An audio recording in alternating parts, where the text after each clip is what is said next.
pakibilisan o yung mga susunduin. Ayan. So, napakaganda ng topic natin yung araw na ito.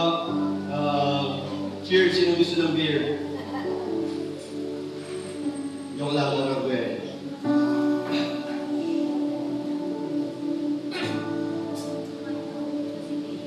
Welcome sa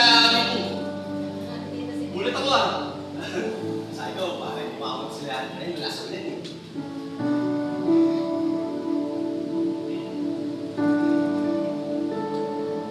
Si Tito nag-pray ng kay Lord ng kainin ng tubig. Ayun na, hindi kayo na huwag ko lang mag-reklamo Ako nung nakaraan nag-pray ako kasi siyempre natatakot din ako, natutuyo na yung angkat. Ako pa naman si Ligo. Konting nag-date lang ako, ligo ako eh. Kaya nga nahihirita ako, tangon dito, kasi hindi ako makaligo yung call out na ligo. Hindi ko ako naka-stay. Siyempre, distant na tayo. Kailangan natin mag-pray dito, may video pray Lord. Huwag mo naman patuyuin yung hanggat. Kasi yung ilog yung prate sa ibang bansa, tuyok na. Tuyok na. Kaya siyempre, parang na. Diba? So, ayaw naman natin nasa sa inyo yun kung kaya nyo mabuhay ng walang ligo. Hello! May katakot naman! Ilang season meron tayo, di ba? Normal lang ito eh. Ay, una naman talaga eh. Nagtataka ako sa iba, parang sa kanila yung tag-ulan. Sino dito pinanganak sa desert? Nasa Pilipinas tayo, mga kaibigan. May tag-araw at tag-ulan tayo. This is not new, di ba? May meron pa mas malalas. At naalala ko nung ako'y nagtatrabaho sa Manila, yung SM Suka, kabihas ng kami, nagpas kami doon. Ang hirap, bumag-group. Hindi nagsuspend ng trabaho. Trabaho kami. Nasa warehouse kami, hindi naman namin dinig yung nasa labas. Paglamas na kami, pampira, kala namin, nakabakasyon kami. May ilog eh, sa harap ng gate. Sabi ko nangyari. Sabi ko, hindi naman ito ilog kasi may diaper. May kalat, no? May kalat. Pambira. Uwi kami lakad lang from SM Sukat. From SM Sukat to Sipo. Hanggang dito yung tubig. Okay lang naman maglakad kasi ako yung probinsyano. Talaga naman nagtatampisaw kami sa tubig. Pero ang kinakatakot ko yung manhole. Mamaya pag tungtong mo na wala akong bigla doon sa surface. Kasi tinatrik ako natin, doon ako sa manhole, di ba? Kasi pag ganyan, may mga open manhole, di ba? Sa mga highways, yung kinakapak ako. Eh, sakto, paalam nyo naman ako pagdating sa sapatos, may pagpatayan ako sa sapatos ko. Parang pa naman yung ko sa sapatos. Puting-puting mo na! Puting-puting mo na!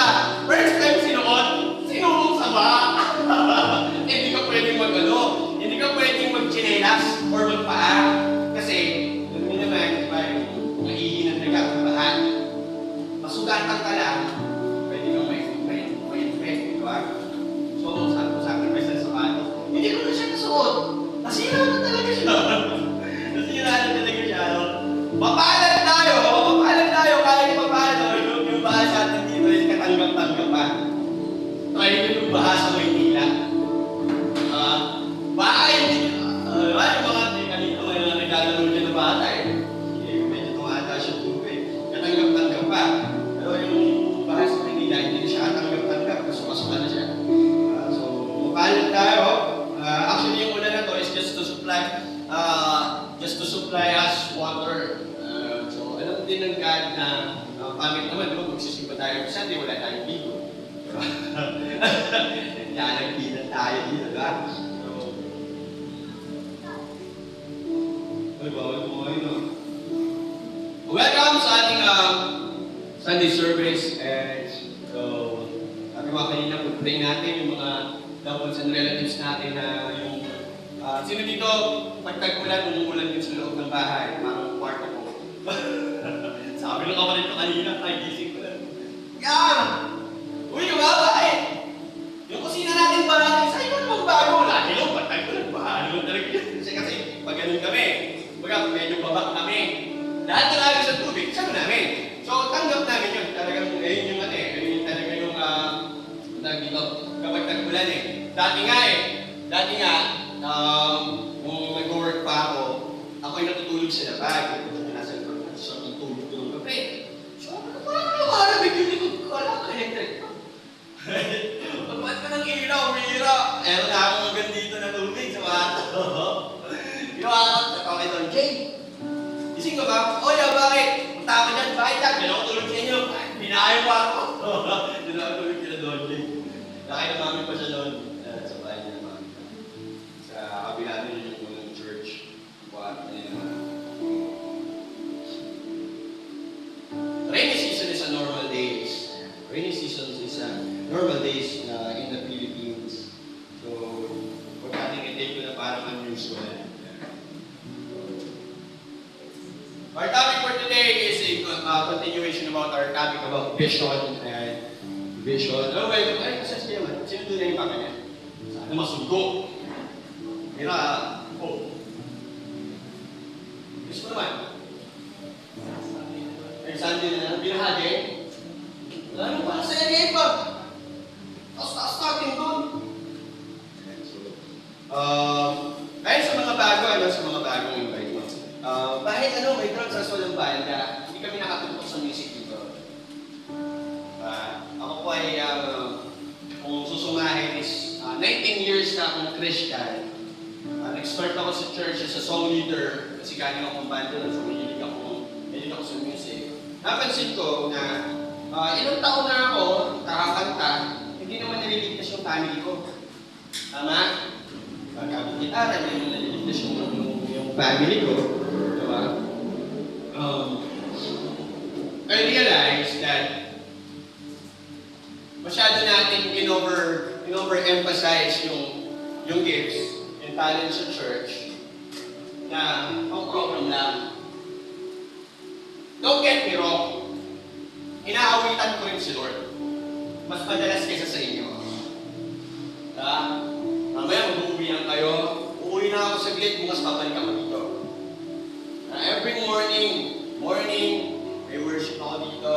Every bago maggabi, may worship. I love singing songs, Lord. I love music para sa Panginoon. One thing ang naintindihan ko, walang naliligtas sa kakakanta. Walang naliligtas sa kakatugtog. Kaya yung music sa amin, hindi namin masyadong priority. Kaya nga meron natin dito na bisita na may reklamo sa akin kasi nga narinig niya sa akin na hindi namin priority ang music. So nag-retaliate siya. Ano yan? Mahalaga ang music sa church. Sabi ko, hindi ko naman sinasabing hindi mahalaga. Kasi kung hindi mahalaga, hindi namin gagawin yan dito. Sarap, binenta ko yung drums na yan. Diba? Sabi ko sa kanya, hindi lang namin priority. Talagang nag-aano siya sa'yo. Sabi ko, hindi. Ang pag-awit sa Panginoon, gagawin natin yan hanggang langit. Totoo naman. Pag binasa mo Revelation, yung mga naligtas, kinakapitan sa Lord. Totoo naman. Tama? Hello? Ang ibig ko sabihin sa kanya, lahat ng to, gagawin natin hanggang langit. Tama? We will worship God hanggang langit. Pero may isang hihinto. Wala nang soul winning sa langit. Ang soul winning, ang pagliligtas ng kaluluwa, dito lang sa earth natin magagawa. Kapag tumagos na tayo sa langit, sa kabilang buhay, wala nang soul winning doon. Wala kang maliligtas after death. Ang kaligtasan habang buhay. Tama? Siyempre hindi naniniwala, try, papahiram ko yung acoustic namin mamaya, dalhin mo sa bahay nyo. Pagdating sa bahay mo, tugtugan mo natin mo. Tapos sabi mo, Nay, tapos ako tumutog, gusto mo ba tanggapin si Cristo? Sabi sa inyo namin, ha? Sinugtugan mo lang ako, wala naman. Tama? Ang kailangan ng family natin, salvation. Ang kailangan ng mga mahal natin sa buhay kaligtasan. Tama? And faith comes by hearing the Word of God. Dito ang focus namin is to share the Word of God to the people. Sabi ko nga, 19 years na akong Christian. Kilala ako sa Panginoon sa Bethel, 19 years old. Magka 20 years old. So, something I realized na music and songs cannot save people. It is unless you share the gospel to people. Tama. Kaya tignan mo. Marami ako pa na-invite na rin sa mga lalaking simbahan. Mahilig ako magtanong. Ay, hindi na na-share ko, ganyan. Alam mo, marami ako na-encounter na Christian ang gagaling tumutok pero hindi marunong mag-share ng gospel. Marami ang gagaling pag umawit, concert. Alam mo, concert, tanungin mo. Kung marunong mag-share ng gospel, hindi marunong. Hindi ko pinapraise si Satan, pero talaga si Satan matalino. Papayagan ka niya tumugtog sa church. Pero yung family relatives mo, papunta ng hate. Tama? O, may tanong ako. Sino bang nabibless pag umaawit? Yung umaawit. Ikaw, it is your connection to God. Tama? Nabibless ka, na-encourage ka when you sing, diba? Na-reduce yung stress mo, na-ibigay mo sa Panginoon. Ano, ilan taas? Tama. Praise God, ang church, full of gifts, full of talent. Pero sana, full of people din na naliligtas. O ako niya, nandito kami sa praise God, nakasama si Kuya Donnie. Sabi ko nga, ever, makapag-harvest ulit tayo, makapag tayo ng pole, dito pa rin focus on music. We can sing through audio. Bibili ako ng dalawang malaking speaker. We can worship. Naniniwala naman ako na kung ang isang tao pumupunta ng simbahan para sumamba, kahit isang kanta lang yan, makakasamba siya. Tama? Hello. Ang worship, issue ng puso yan eh. Maraming 2 hours tayo dito. Maraming tumunan dito 2 hours from the beginning to the end of the service. Pero hindi naman nakasama. Bakit? May problema yung puso eh. Tama. Sabi ko nga, pag pupuntaan dito, kailangan yung puso mo naka-worship mode na. Suko mo na lahat ng burdens mo sa Panginoon. Baka naman kung ito, Lord, I really want to worship you. Sabi ko nga, hindi na tayo pumunta sa church para maligtas-ligtas ka lang. Kaya nandito. Pupunta tayo dito kasi may mga mahal tayo sa buhay na hindi maligtas. Wala dito, hindi natin kasama. Our goal is to bring our family here. Our relatives here, our friends here, co-workers, all people that is connected to us. Yun yung goal ng Christ Global Outreach Church. That's the reason why we are here. And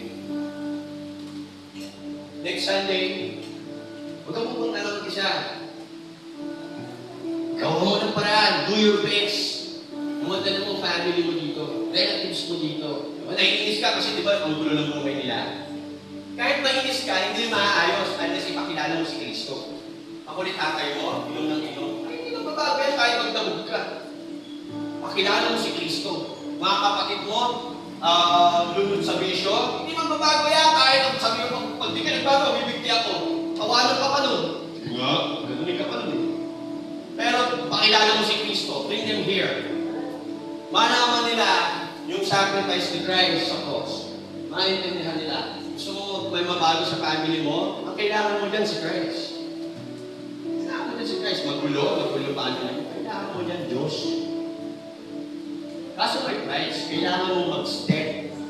Kailangan mo mag-stand between the gap, between God and your loved ones. Dapat nasa gitna pa, ikaw yung tagahatag sa kanila ng pamilya ni Kristo. Amen ba? Amen ba? So our topic for today is about why soul winning is important in the vision.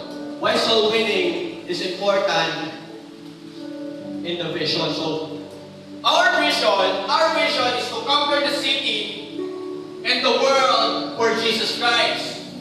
Through preaching the gospel of salvation, we win people, we form people, and we send people for the vision. Anong focus ng vision natin? Our vision is all about people, salvation.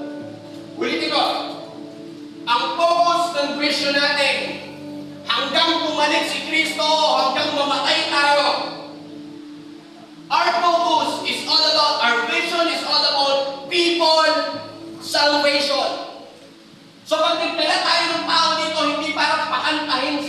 Hindi para pasayawin sila o hindi para patugtugin sila. Praise God kung talented sila. But our vision is all about people salvation. Kaligtasan ng kaluluwa ng tao. Pang fifth Sunday ko na itong nililinaw ang vision natin. Kasi ayoko na tumagal tayo, diba?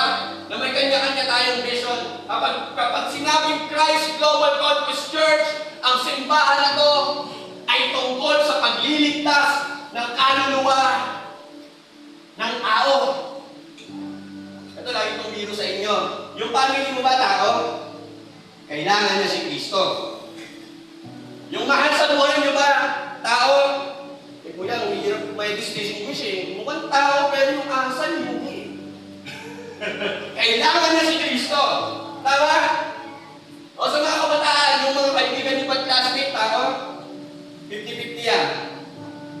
Itsurang tao pero yung ugali, medyo. Diba?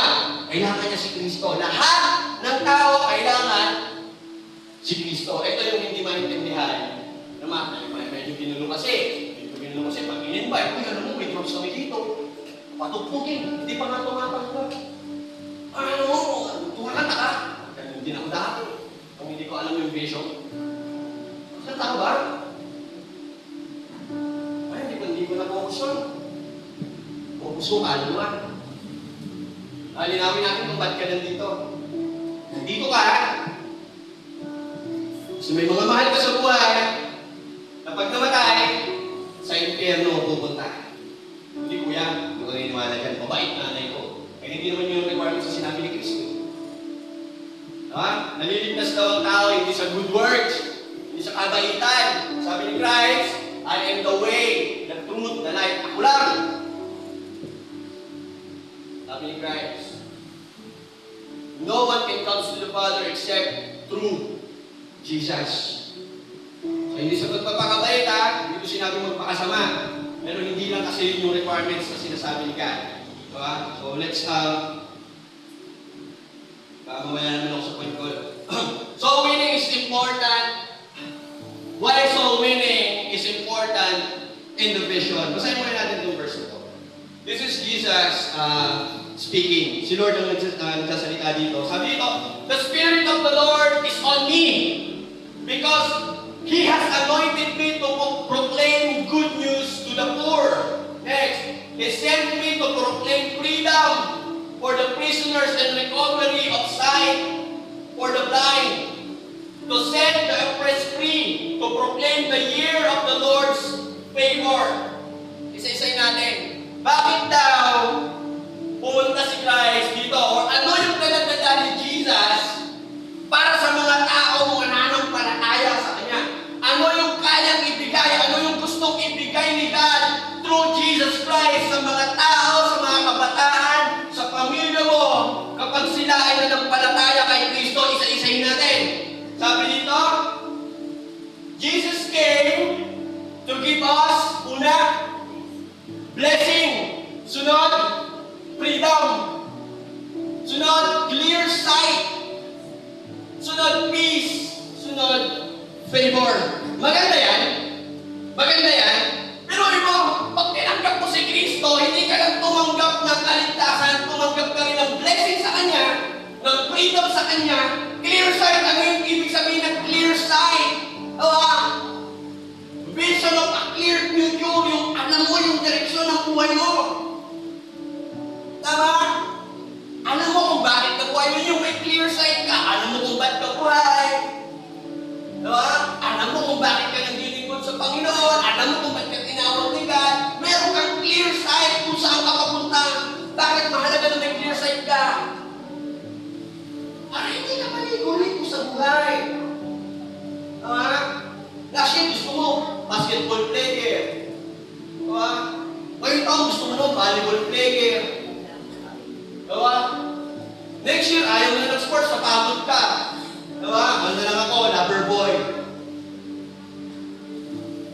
Dala-dalang flowers, tapos naka-brush up niya meron, tapos parang dinilaan naman yung buhok. Ano?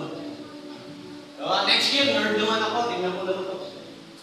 Alam mo yun, pag hindi clear yung sight mo, Hello? Kasi bakit? Pag hindi clear yung vision mo, pag hindi clear yung sight mo, malabo kang makarating sa future na inihanda ng Diyos sa iyo. Tama ba? It is God who prepares the future. Paano ka pa ipanganak-prepare na future? Bakit hindi nangyayari? Naliligaw ka eh. Paano mangyayari yung future? Pambihira, nasa school ka, tota ka ng tota, bully ka ng bully, kung ano pinagkagawa mo sa school. Diba? Eh pagkakala ng estudyante, hindi clear ang sight niya. Eh hindi niya siguro naintindihan ba't siya pumasok sa school. Bakit pumapasok ang estudyante ng school? Para? Hindi kasama doon yung para manligaw, para manghuli, diba? Para mag-angas. Hindi kasama yung doon. Ang school ay lugar para matulog. Beyond that, hindi na clear sight mo. Pag dinagdagan, bibira, eto na nga lang eh. Yung matuto ka nga lang, hirap ka na eh. Tatapatagan mo pa? Ang vision lang kaya may school, matuto ang mga kabataan. Clear yung vision, clear yung sight ng school, clear yung reason your direction at kayo ng paaral, tama? Ay hindi naman matagaw yun, kundi sa kalooban ng Panginoon. Bakit maraming stress na kabataan? Stress ka na sa pag-aaral, dinagdagan mo pa. Nagdagdag ka ng pasaway na boyfriend, pasaway na girlfriend. Yung kailangan kung may gagawin ka, kapuntot siya. Di mo tinugtong. Tama? Bakit maraming estudyante stress? Kasi imbis na yung goal ng mag-aral, nagdagdag ka pa ng mga burden na hindi mo naman kayang panindigan. Pagka gano'ng kasarap nito, yung clear yung sight mo, papasok ka sa school, ayusin mo doon, wala kang nalito sa bangko, nakikinig ka, or para makapasa, para matuto ka, wala kang nalito sa bangko. Diba? Bakit? Nagtataka ako, maraming estudyante, pagod na pagod, pagkain school. So sabihin, nag-aaral, pagdating ng crunch, 79. Sabi mo, nanay, pagod na pagod ka, galing ka sa school araw-araw, sabi mo nag-aaral sa 79.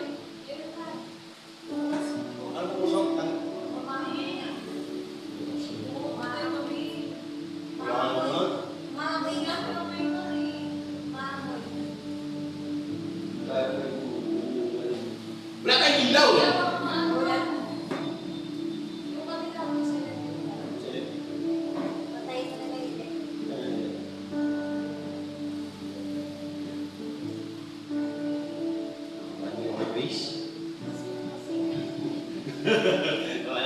Tama? Hello? Pag malabo yung vision mo, pag malabo yung dahilan kung bakit mo ginagawa yung isang bagay, may tendency magdagdag ka ng burden sa sarili mo. Tama ba? O sino dito? Estudyante ka, burden ka na school. Nagdagdag ka eh. Ang goal mo lang mag-aaral, matuto, makapasa. Tama? Hello? Sabi ni Lord, clear sight, peace. Sinabi peace, yung kahit may pagsubok, kaya para. Alam mo kasi yung bagay mo mas malaki sa pagsubok. Okay? Alam mo sa buhay na to, hindi naman mahalaga kung gano'ng kaliit o gano'ng malaki yung pagsubok mo. Ang pinakamahalaga, sino kasama mo? Sino kasama mo? Sa pagsubok na yan. Tama? Eh, sino hindi papayapa? Kasama mo, Diyos. Siya yung Diyos na kahit nasa pagsubok ka, kaya ka niyang i-bless, kaya ka niyang i-protect, kaya ka niyang i-angat. Tama? Papayapa ka talaga. Tama? Ano ba? Favor. Ano ibig sabihin ng favor? Lagi kang nasa unahan ng pila ng pagpapala ni God. Masarap lang pag tinanggap mo si Christ, tapos naiintindihan mo kung ano yung tinanggap mo.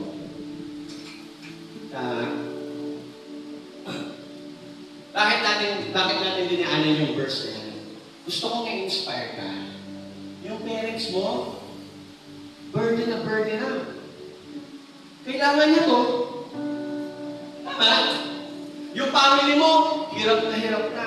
Yung relatives mo, hirap na hirap na. Kailangan niya to. Kailangan niya yung blessing, yung freedom, yung clear sight, yung peace, and favor na nanggagaling kay Christ. Tama? Mararanasan mo lang to kapag na kay Kristo ka. Amen ba? Sa lahat ng nabiburden ka kasi nakikita mo yung parents mo struggle na sa life, I'm sorry to tell you, wala kang magagawa. Unless dalhin mo sila kay Jesus. Unless dalhin mo sila kay Jesus. Amen ba? This is the reason why ang vision natin is nakapokus sa tao. Maraming tao, sabi nga ni Jesus sabi niya, the harvest is plentiful. Nakita niya yung mga tao, sabi doon, harass, no? And para daw mga tupang walang pastol. Ang sabi ni Jesus, mag-pray kayo ng mga leaders, ng mga harvest, lahat yan. Bakit? Para silang mga tupang walang pastol. Wala silang Jesus Wala silang direksyon. Tama ka?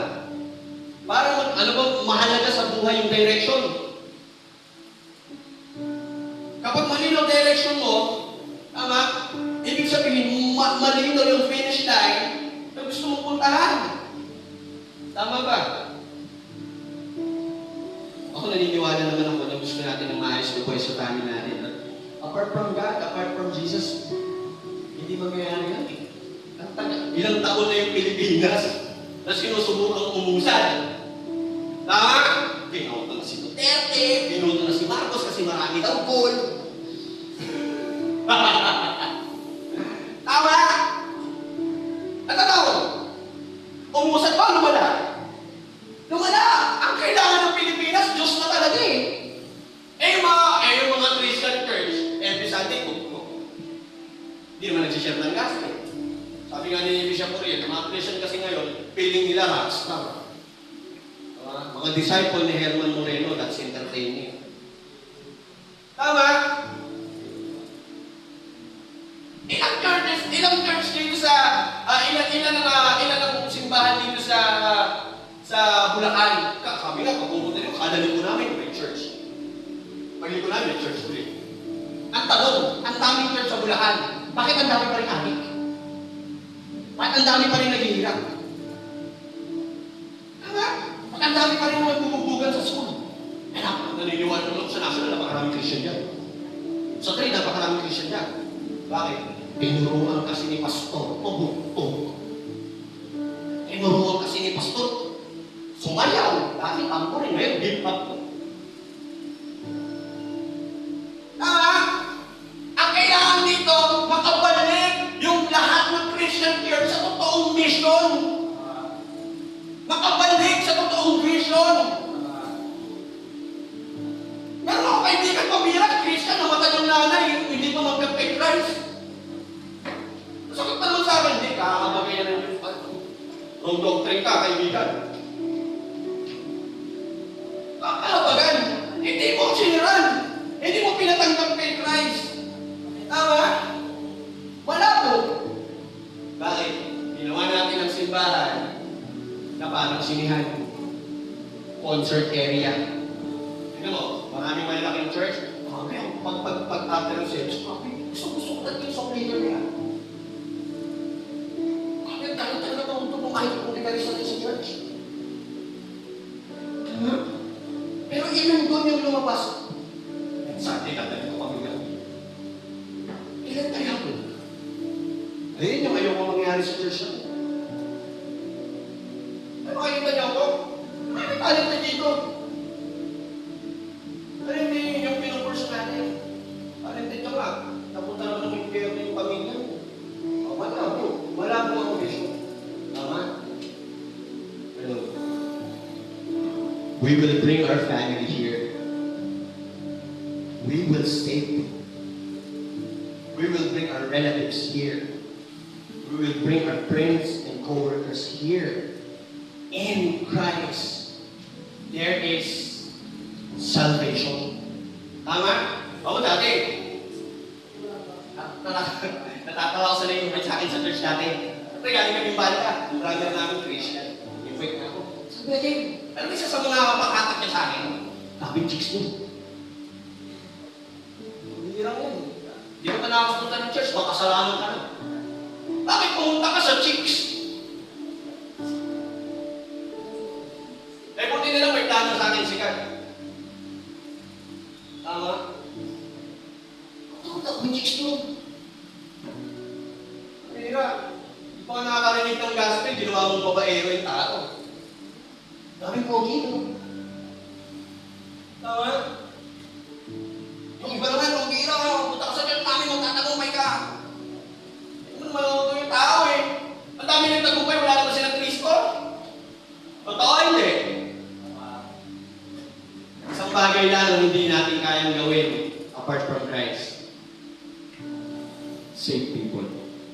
Hindi ka makakapagligtas ng kaluluwa apart from Christ. You can be successful, you can be rich.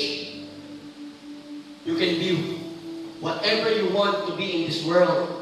But when it comes to salvation, kailangan mo ng Diyos. Kailangan mo ng Diyos. Kung ang goal mo lang maging successful, hindi mo kailangan si Christ yan. Ikaw lang sapat na. So, maging mayaman, ikaw lang sapat na.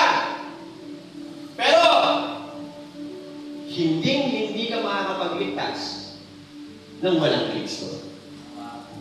That's the ultimate goal that we have. Totoo? Totoo? Sino ito magtatas sa kami? Pero naman kaya mo magligtas. Kaya ko ng Kristo. Oh, salvation belongs to Jesus. Salvation belongs to Jesus. What is soul winning? What is soul winning? Soul winning is saving the people outside the church, and keeping the people safe inside the church. May tanong ako. Ito, critical yung ano. May mga family member ba tayo na outside the church ba? Totoo. Kasi wala sila dito eh. Tama. Kung may kapaliwanag ko, hindi tayo iglesia ha. Alam ko may tendency ka rin yung isipin mo. Hindi tayo iglesia kapaliwanag ko. May mga pamilya tayo, every Sunday nasa outside the church. Tulog sa bahay, nasa mall. Why? You don't have connection to Jesus. Tama? Anong mission natin? Yung mga tao sa labas, ililigtas natin, dadalhin natin in Christ. Not in the building, ha? Tayo ba doon? Dito yung spaceship. Papunta lang ha? In Christ. Kay Christ. Dadalhin natin kay Kristo. Sino sila? Parents mo? Mga kapatid mo?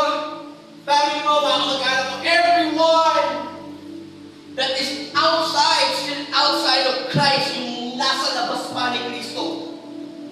Dadalhin natin in Christ. Tama? Hello?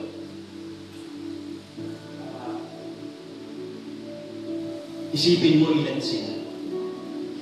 Tapos si Kristo ngayon nilalaro mo pa. Sabi ko nga, ito ang huwag natin gagawin. Huwag mong isusugal ang kaluluwa ng pamilya mo. Don't. Huwag mong isusugal ang kaluluwa ng mahal mo sa buhay. Pag yan nawala, mahirap na yung ibalik. Pag ang kaluluwa tumawid na sa kabila at walang Kristo, hindi mo kayo mahihirap mabalik. So I'm challenging you, kung nakakilala ka kay Christ, seryosohin mo si Christ. Huwag mo siyang laruin. Huwag mo siyang gawing second option. Hello? Mahal ni Kristo ang kaluluwa. Dapat gano'n din tayo. Mahal natin ang kaluluwa ng mga mahal natin sa buhay. Ay hindi natin papayagang tumagos sila sa kabila nang walang Kristong tinatanggap. Nakakatakot yun. Hello? I want you to realize this. Ang mission natin is between yung family natin.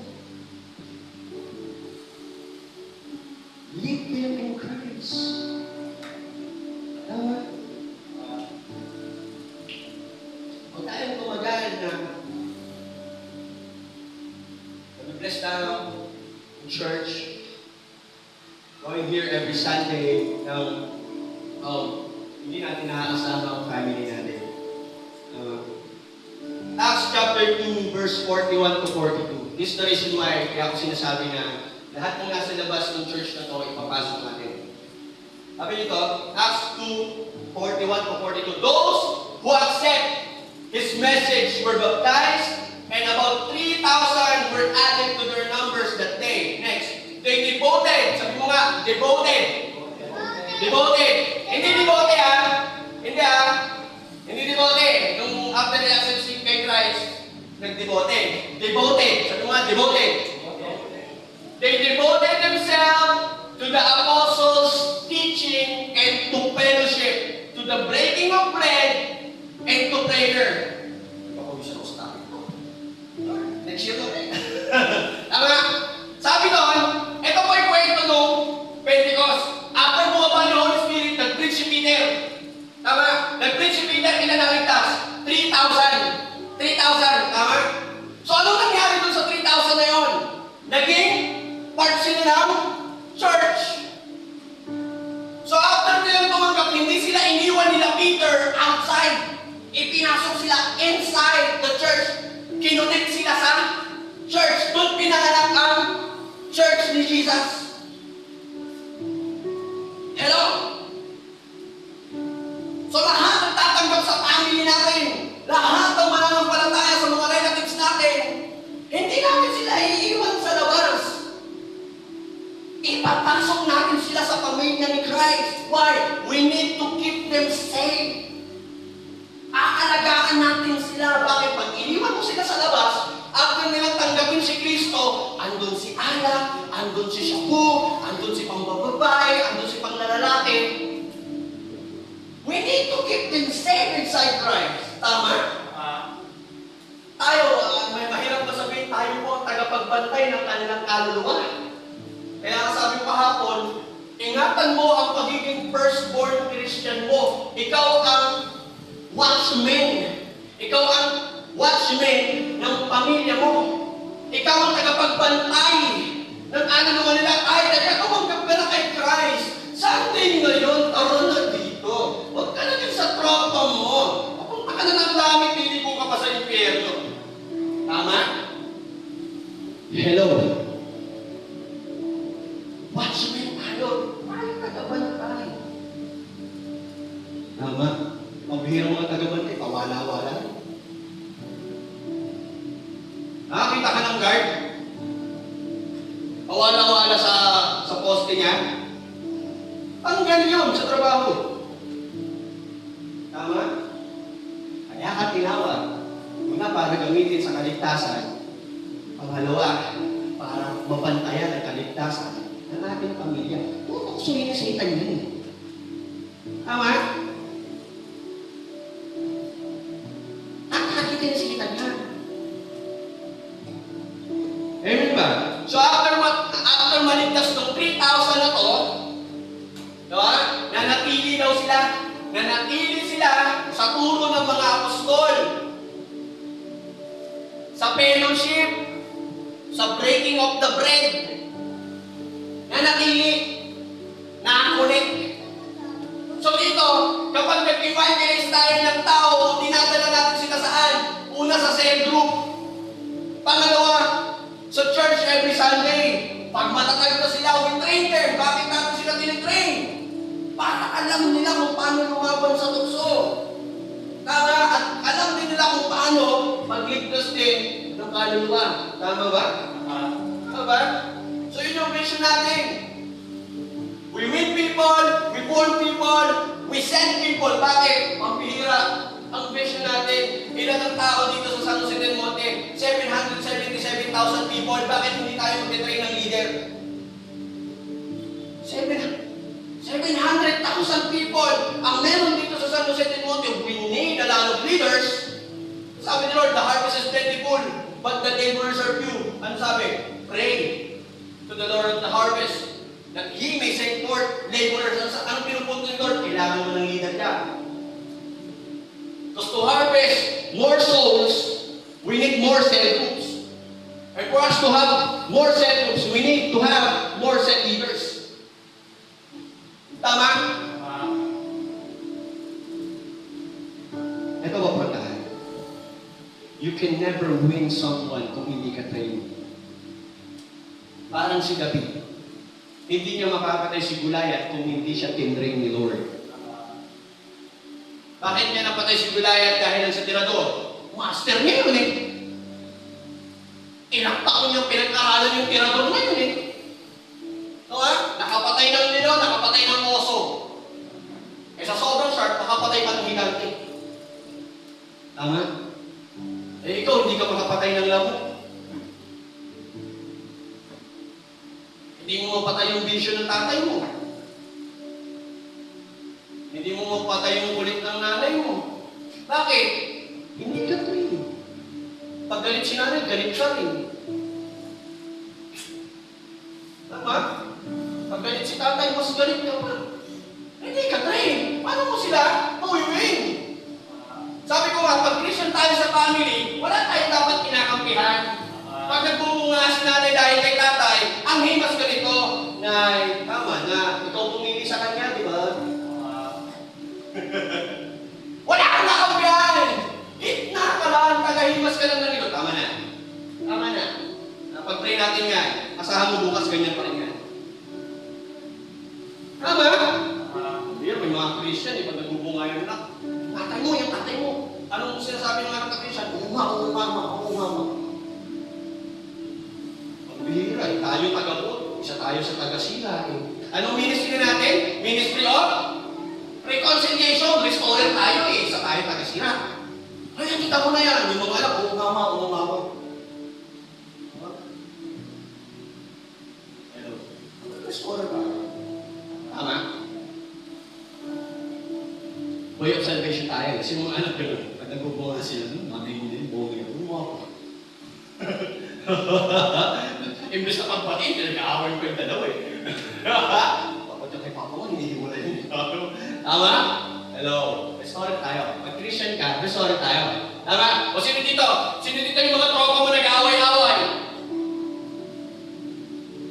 Tapos, nag-sul-sul ka. Buti ni Jesus ko ka rin yun eh. Ano mo sabi niya sa akin? Restorer ka. Restorer tayo, Christian tayo eh. Tama? Hello? Ako, most of the time na-misinterpret ako dati sa PLJM pa rin niya eh. Kasi I hate chismis talaga. Ayaw ko talaga. One time, in-invite ako sa isang cell group nila Tito Jess sa primary. 1 to 4 lang ako nun. Siyempre, waiting, waiting ako sa 30 minutes. Nandun na ako bago pa dumating yung mga tao. So, nandun ako. Isa-isang dumarating yung mga sa'yo member nila. Isa sa mga napansin ko, bago mag-start, i-dismissan kita. Hindi ako nakatiis. Ang sakit sa tayo sabi ko. Kaya pag-usapan niyo, pag-pray nyo na lang. Wala namang naipitulong yung pag-uusapan mo eh. Yung baho niya, inaasikaso mo, yung baho mo. Dapat yung baho mo muna bago yung baho ng iba. Tama? Why? Ipapaong ko ta, Christian, Restorer tayo. Hindi tayo dagdag sa pagkasiran, ha? Hello? Kahit na mas pabor ka kay nanay, hindi mo siya kakampihan, kakalumanin mo lang. Kahit mas pabor ka kay tatay kasi mas malaki yung bigay ng baon. Kakalmahin mo lang. Hindi pwedeng may pinakampihan tayo sa... Wala tayong maliligtas. Wala tayong maayos pagkakita. Tama? Gitna tayo. Gitna tayo. Parang si Jesus, guminta lang siya. Eh paano kung nag-garant si God the Father? Yung mga tao din sa mundo dapat, pero talaga eh. Paano kung gumento si Jesus? Bumakang tao. Hindi, sabi niya, ako na lang po, Panginoon. Tubusin ko sila. Tama? Ang sarap pag may ganun sa bahay. Ako hindi ako madalas lumabas sa kwarto pag nasa bahay ako. Pero pag talo-talo na sila, pag lumabas na ako, pag sinabi kong tama na, pasok ka na sila sa kwarto. Ano yan? Hindi naman makakadagdag sa ano yan sa solusyon. One time mo nanay, siyempre, hindi mo silang di siya naiintindihan ko. nag-aalit yung kapatid ko sumunod sa akin. Sa tatlong anak niya, makukulit. May nasabi siya na hindi maganda dun sa ano na sa anak niya na sa tingin ko is baka talaga yung anak niya ang gabag. Sabi ko, hindi! Matalino yan! Sabi yung mga nanay, bobo mo kasi mga ganun, ha? Nakatawa mo kasi mga, hindi! Matalino yan! Wala lang sa turo. Turuan mo. Turuan mo. Humihit na ako. Bye. Pero naranasan ko na yun sa mga lola ko. Bigyan mo sa akin na lang ng tubig sa tipa. Laki-laki ng bunganga ng drum. Hindi pa pumasok. Ang tanga niya ito. Masakit, di ba? Dapat mag-e-end na sa atin yun. Hanggang sa atin na lang. Sa susunod na henerasyon na natin, puprotektahan na natin sila. Kasi yung bagay na tatanga ka na, pinaniwala ko rin paglaki ko eh. Kung marunong sumakay ng jeep, paparo lang naman. Takot ako magsali sa pumara sa tricycle. Kasi bumawasok ako eh. Napagkakunin ka ng Manila, natakot-takot ako ganyan. Maliligaw ka. Takot ako tuloy maligaw. Ayaw ko tuloy bumiyahe. Tama? May magaling na ako. Sa mga one way, yung ano dulo-dulo. Pagdating mo doon, baba ka na, sakay ka ulit. Magaling ako sa gano'n. Ayaw ko nung malanasan mga susundin na siya. Ngayon ba? Yung masakit sa atin, tandaan mo, huwag mo lang ipasa sa iba. At huwag mo lang hayaan mapasok ka sa iba. Ngayon ba? Ngayon ba? So after they accept Jesus, anong gagawin natin? Kunyari kung magpapamili mo, relatives and friend mo, anong susunod gagawin? I-connect natin sila sa church. I-connect natin sila sa cell group. I-connect natin sila sa training. Amen ba? Amen ba? Number one, why soul winning is so important in the vision? It's the heart of God. It's the heart of God. Ang puso ng Panginoon, hindi para patutugin tayo, pakantahin lang tayo. Ang puso ng Panginoon, kaligtasan ng tao. Kaligtasan ng kaluluwa. Yun yung heartbeat ni God araw-araw. Bakit yun yung heartbeat ni God? 2 Peter 3:9 sabi nun, the Lord doesn't want anyone to perish, but all come to repentance. Ang gusto ni God, lahat ng tao, pamilya natin, relatives natin, mga kaibigan natin, magsisi sa kanilang kasalanan, maligtas. Ang tanong, sino ang gusto niya maligtas sa pamilya natin? Gusto mo ba? Gusto mo ba? Tama? Gusto mo ba? Doon kasi nagkakatalo eh, kahit gusto ni Lord, kaso hindi naman mahalaga sa'yo, hindi rin mangyayari. Tama? Hello? If God's heart is people's salvation, then our heart should be people's salvation too. Kung ang puso lang ng Diyos kaligtasan ng tao, pero hindi dapat daw yung puso natin. Tama? O ako yung puso mo? Yung ba yung puso mo? Yung ba yung puso mo? Kung yun yung kapag nag-gets mo itong message na ito, hindi ka papayag na hindi mo kasama mga mahal mo sa buhay dito next Sunday. They need this vision. They need to hear this. Kailangan nilang mensahe na ito. Tama? Ito lang yung magpapahinto sa vision ng tatay mo. Yung mensahe na ito, ito lang yung magpapaayo sa takbo ng isip ng nanay mo. Ito lang. Itong mensahe na ito, itong magpapatino sa mga kapatid mo. Why? This is the Word of God. Amen ba? Amen. Ito lang yung magpapatino sa mga classmates mo. Kasi ito, President ng school. Yung paus ka nakasisigaw, pero maingay pa rin sila. Bakit? Ay, kailangan na iintindihan mo na yan. Wala kasi silang Christ eh. Pag may Kristo na, marunong nang mahiyak. Pag may Kristo na, nanidisiplina na. Ha? Eh, pag walang charismatic na, alam mo na, kailangan mo i-win yan.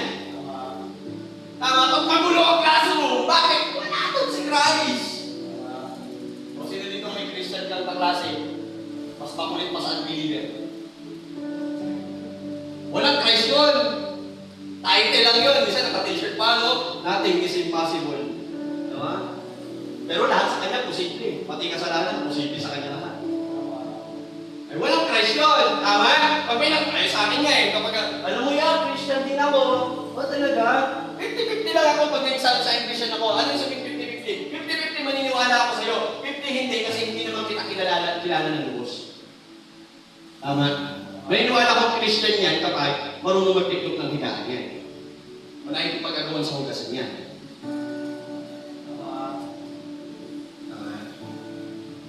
maayos sa school yan. Kapag nagpaalam, ma, umuwi ako ng 4-4 talaga. Kahit magalit ang tropa. Hindi, sabi ko sa nanay ko, 4 ako umuwi. Mas mahal ko nanay ko kasi sa'yo. Tuwa pa lang kita. Nanay ko siya. Dapat ganun. Eh hindi! Okay lang yan. Sinanay lang yan eh. Ha? Sino ganun? Number 2. It's the mission of Jesus. Winning people is Jesus' mission. Kung mission to ni Jesus, mission natin to. Tama? Kung ang mission ni Jesus ay magdala ng maraming kaluluwa sa langit, mission din natin. Tama? Huwag muna sa langit, padaanin nyo naman ng church, ha? Ano yan? Nakakala ka sa langit sa tama. Hindi ha? Padaanin nyo ng church, palagpin nyo naman. Tama? Ang mission ni Jesus, magdala ng maraming kaluluwa sa langit. Tama? Anong mission natin? Ang mission natin, dalhin, maging part ng church, ang ating pamilya para pagdating ni Christ, sama-sama tayo sa langit. Amen ba? Amen. Wala, dadaan talaga ng church eh. Kasi si Christ babalik para sa church eh. Sino yung babasa ng New Testament? Tama?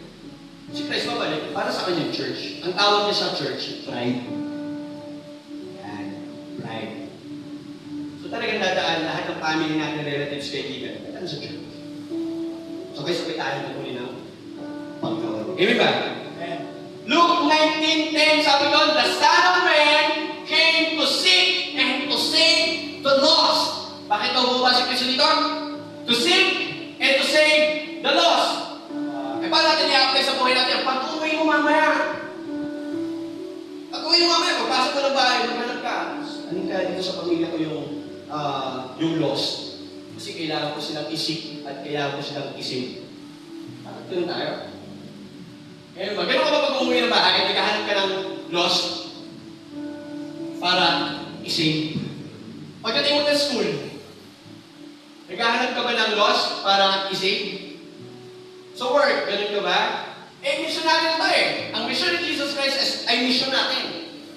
Tama? At ang mission ni Jesus Christ, to seek and to save the lost. Actually, kahit hindi ka na lumabas eh. Ang dami sa bahay natin eh, lost. Ang daming lost sa bahay natin. Tama? Patay natin, lost. Family natin, lost. Kapatid, lost. Ang mission natin is to seek and to save them. Amen ba? If we carry Jesus didn't come to start a religion, Jesus came to save people. Tama? Si Jesus kasi siya pumunta dito to start a religion. Si Jesus kasi siya pumunta dito, malinaw ang vision. Ano yun? To seek and to save the lost. Para magligtas ng tao. Amen ba? If we carry His vision, we carry His mission. Ang tanong, dala-dala mo ba yung mission pagdating mo sa family mo? Dala-dala mo ba yung mission sa trabaho? Dala-dala mo ba yung mission sa campus? Pira! Alam mo, naiinis ako sa naso. Ang daming taga-Bethel dyan! Totoo? Ang daming taga-Victory Church dyan! Sa trade, ang daming teacher na Christian dyan. Hindi pa rin sinabi, babes. O, ng action. Tataka ako, bakit pala yung mga estudyante? Hindi dala emotion. Pumunta lang para mag-work at suman. Hindi ka ng buhay ng Kristyano. Tayo mga Kristiyan, dala natin yung mission kahit saan tayo pumunta. Naalala niyo si Paul? Aba si Paul, kahit saan dalhin ni Lord, may nalilitas. Tama? Eh ikaw, dinala ng Lord sa campus, maraming nawala. Dinala ka sa magandang kumpanya, walang naligtas. Tama? Pero, we carry His vision, we carry His mission. Number 3, it's the start of the whole process. Yung winning souls, start lang siya ng whole process. Kaya nga sabi, di ba? Win, form, and save.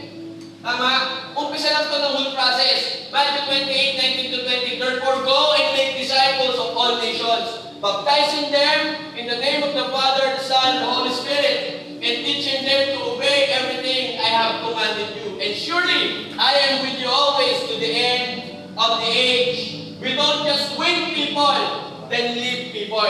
Hindi tayo nagawin ng tao kasi iwanan din natin. Tama? Meron ako nakausap niya, hindi. Pag nasiran mo na yan, sila na bahala mag-desisyon. Paano sila mag-desisyon, iniwan mo? Pero nag-confess, lupi na namin yan eh. Nagpumulakan. Eh, bakit ko adik pa din? Hindi na siya na yan. Oo nga, bakit adik pa din? Iniwan mo eh. After kong iwan, iniwan mo. O di nila ang pauli ng demonyo yun. Eh, pag-willing mong sama mo. Tama, kasi nga diba, sabi, go therefore make disciple.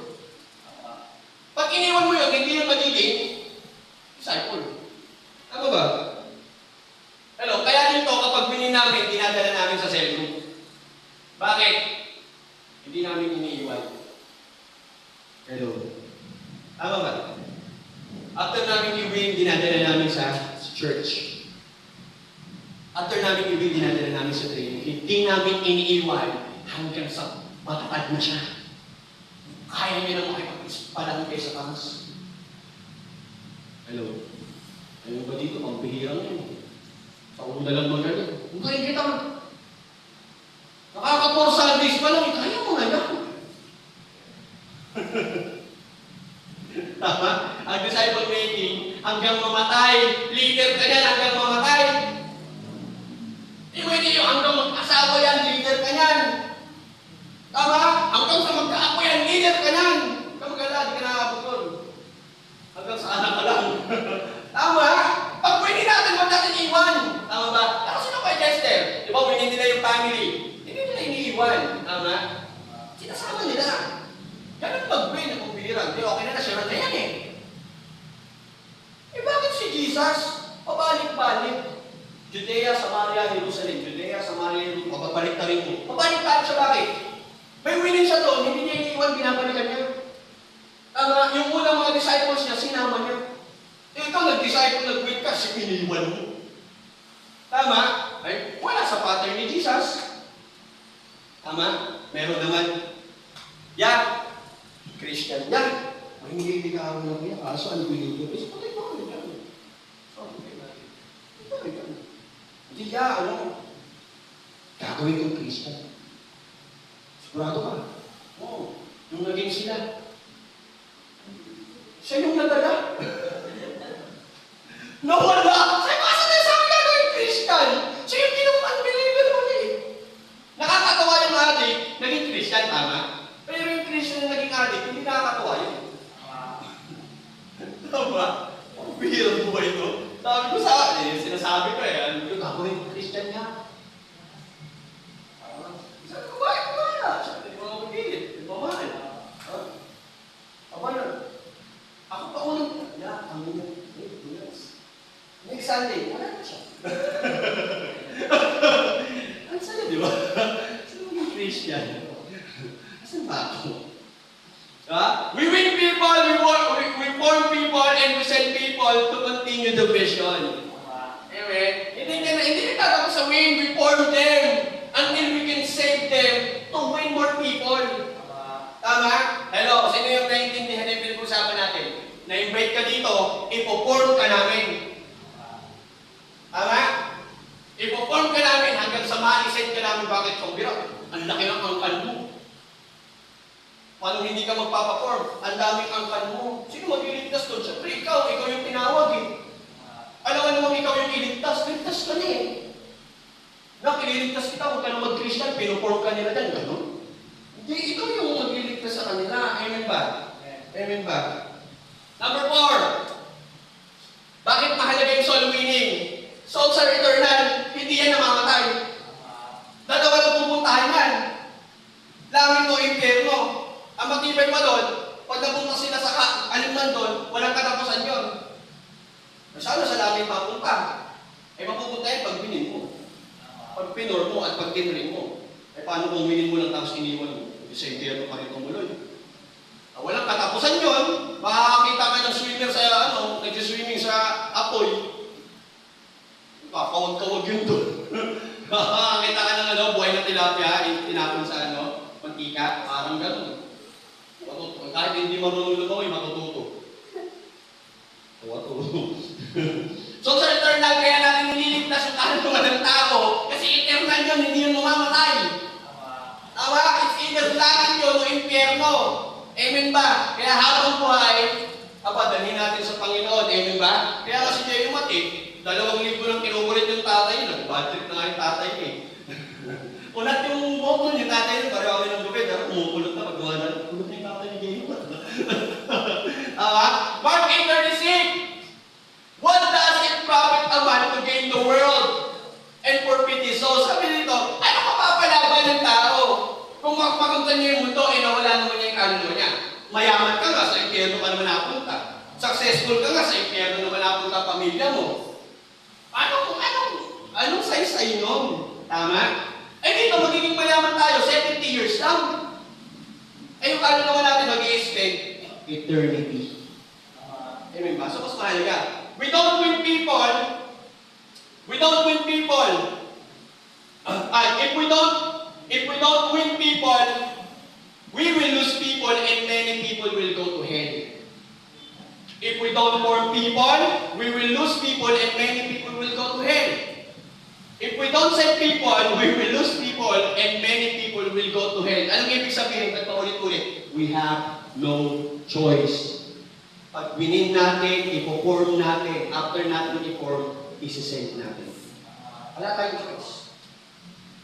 Tama? It's either kakampi ka ni Lord sa vision na to o kaaway ka ni Lord sa vision na to. Amen ba? Mamaya makwento ko sa inyo. Pero nagtakang lumaban sa vision ni Lord. Number 5. Soul winning brings glory to the Lord. Soul winning brings glory to the Lord. John 15:8. By this my Father is glorified, that you bear much fruit. Ang gusto ni Lord, yung nasa Kanya, namumunga. Tama? Sabi pa nga niya sa dulo, fruit that will last. Nakakita ka na ba ng immortal na saging? Yung hindi nabubulok. Immortal na saging. Wait, wala na din. Wala talaga nun. Nakakita ka na ba ng immortal na apple? Wala. Ano tinutukoy na rin niya ng fruit that will last? Kaluluwa. Ang gusto ni Lord, namumunga tayo ng kaluluwa. Fruit that will last. Amen ba? Amen ba? God is glorified when His vision is being fulfilled. So, puputulin ko dito. Actually, 23 points kasi yan. Medyo ko lang. 7 points ang putulin lang sa 5. Abutin tayo ng dito. Pasko dito. God is glorified when His vision is fulfilled. Tama ba? Gusto mo malugod sa'yo yun, meron akong isang post ni Donnie na gusto ko. Sabi ko, kung gusto mong pasayahin si Jesus, dalhan mo ng kaluluwa. Walang ibang ikinasasaya si Jesus, kundi kaluluwa na nililigtas. Siya mo po, baka sawayin ka pa eh. Tama na. Palo lang. Suraan mo naliligtas. Tama na. Kanta ka ng kanta, alam na naliligtas. Gusto mo pasayahin si Lord? Dalhin mo dito, parents mo. Kaluluwa yun eh. So, pasayahin si Lord sa Sunday, dalhin mo rin natin dito. Kaluluwa yun. Sino may pasuhay ng girlfriend at boyfriend? Dalhin mo dito. Pampas natin yun. Tama? Ang ikinasasaya ni Lord, kaluluwang naliligtas. Amen po ba? Ang devotion natin ngayon nasa Exodus. Kung kuwan ka ng vision, makikita mo ito. Ako nakita kayo. Sabi na si Lord, tinawag si Moses para palayain yung Israel, tama? Anong utos niya? Bago niya isend si Moses, pinakita niya yung vision. Moses, isisend kita sa Egypt, ito yung vision. Sasabihin mo sa Pharaoh, palayain ang bayan ko para makasamba sa atin. Yun yung vision. Yun yung vision ni Moses. Punta siya sa, di ba, sabi ni Lord, pero, hindi siya papayag, pakikitasin ko puso niya. Tama, nabasa mo Lord, sabi ko Lord, pambira ka lang. Ba't hindi mo na lang palambutin yung puso para makalaya? Tama, mamaya yung revelation. Punta si Moses, pero, ito yung vision na dinadala ko, galing sa Lord. Ano yun? Israel para makasampa. Umayaw 10 times. Sino si Pero? Siya yung pinakamakapangyarihang lalaki sa buong mundo ng panahon na. Pag sinabing Egypt, powerful nation. Parang Amerika. Amen ba? Pero alam mo, itong powerful person na to, ng panahon niya, hindi nanalo sa vision ni Lord. Anong ibig kong sabihin? Meron dito willing sa vision. Meron dito hesitating. Meron dito refusing talaga. But this is the bad news. Wala pang naitala na nakatalo sa vision ni God. Even Pharaoh. It's either kakampi ka ni Lord, Moses ka sa vision, o kaaway ka ni Lord, Pharaoh ka against the vision. Saan ka sa side? Doon sa may 10 plagues o doon sa humahati ng dagat? Tama? One thing, sabi nga ni Bishop Oriel, pag nakot ng vision ng church, yung mga refusing, yung mga hesitating, walang palagyan. Bakit? It's either magsando sila sa taglamig, lalamigin sila. Or magtungot sila sa tag-araw, pagpapawisan sila. Ano ibig sabihin? Kapag panahon na ng harvest, wala kang magagawa. It's harvest time. Tama? It's either ikaw yung magiging Pharaoh sa istorya o ikaw yung magiging Moses sa istorya. Huwag naman sanang Pharaoh. Bakit? Wala naman siguro. Ano yung dulo ni Pharaoh? Someone he loved so much died because of going against God's vision. Pinalayan niya, humabol pa. Namatay na ng mahal sa buhay, namatay rin siya. Hello, God is waking you up. Nasaan ka? Are you with God? Ikaw ba yung Moses sa vision? O ikaw yung Pharaoh sa vision? Ay, hindi ko yung gusto ko naman talagang mag-win eh. Pero, di yan, gusto ko naman talagang i-invite yung family ko eh. Pero, gusto ko naman talaga yung mag-devotion eh. Pero, ano eh? Ikaw ba yung pero sa istorya? O ikaw yung Moses sa istorya? Tama, pag Moses ka sa istorya, walang makakapigil sa'yo sa blessing ni God. It's either hatiin niya yung dagat para sa'yo. Pero pag ikaw yung pero sa istorya, don't expect nakakampihan ka ni God dyan. Amen ba? What is our goal? Our goal, next Sunday, we will invite our family here. Huwag kang papayag na hindi mo sila dala. We will invite our relatives here. Mga tito at tita na nagmamahal sa'yo. Our classmates, our relatives, our co-workers, we will bring them here. Amen ba? Because this is our vision. Our vision is all about people salvation. Pag hindi mo sila kinulit, pag hindi mo ginawa yung best mo, hindi nila makikilala yung Diyos mo. Yung Diyos mo na pinopost mo everyday sa Facebook, yung Diyos mo na pinapanalangin mo everyday. Amen ba? It's either si Pharaoh ka or si Moses ka ng vision na to. Amen ba? Amen ba? Sino dito habang tinatalakay natin yung vision, nakaklarify siya sa mission ng buhay niya. Wala tayong ibang mission dito, kundi iligtas yung mga taong mahal natin. Amen ba? Amen ba? We will do everything to save them. Tama? Gagawin natin lahat para maligtas sila. Amen ba? Amen ba? Come on, let's stand.